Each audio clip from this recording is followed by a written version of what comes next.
வணக்கம். இங்கு மலையே மரகதமாய் திரியுங்கோ மலையில் அருள் புரியும் மரகதாச்சலேஸ்வரர் பற்றிய சிவாய நம. காவிரி ஆற்றின் வடகரையில் கரூருக்கு அருகில் ஒரு சிறிய குன்றின் மீது அற்புதம் நிகழ்த்தி கொண்டிருக்கிறார் மரகதா.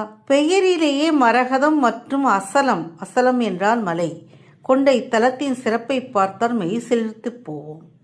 இங்குள்ள மற்றும் ஒரு விசேஷம், இந்த மலையே ஒரு மரகத வடிவம் என்பதுதான். இத்தலத்தில் சிவபெருமான் மரகதமலை உருவில் இருப்பதாக கருதப்படுகிறது. பெரும்பாலான கோவில்களில் சிறிய அளவில் மட்டுமே மரகதலிங்கத்தை பார்த்திருப்போம். ஆனால் இங்கு மூலவரே மரகத திருமேனியாக காட்சி தருவது மிக மிக விசேஷம். அகத்திய முனிவர் வடிவில் கோய் மலை இறைவனை வழிபட்டதால் இத்தலத்திற்கு ஈங்கோய் மலை என்ற பெயர் வந்தது. சித்தர்கள் இன்றும் சூட்சமாக வழிபடும் தலங்களில் இதுவும் ஒன்று.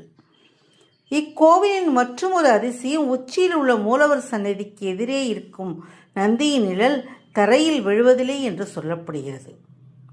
இது இன்றும் ஒரு தீர்க்கப்படாத ஆன்மீக மர்மமாகவே உள்ளது.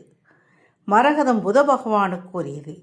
இங்குள்ள இறைவனை வணங்குவது கல்வியில் ஞானத்தையும் தோல் சம்பந்தமான நோய்களின் நிவாரணத்தையும் வழங்கும் என்பது பக்தர்களின் நம்பிக்கை. சுமார் 500 படிகள் ஏறி சென்றால் காவிரியின் அழகையும் ஜொலிக்கும் மரகத மலையின் ஆன்மீக அதிர்வலைகளையும் ஒரு சேர அனுபவிக்கலாம். வாழ்க்கையில் ஒரு முறையாவது வடிவில் அகத்தியர் வணங்கிய இந்த மரகத மலையை தரிசித்து அந்த பரம்பொருளின் அருளை பெறுவோம். பச்சை நிற பேரொளியே போற்றி, பரம்பொருளே போற்றி. ஓம் நம சிவாய்.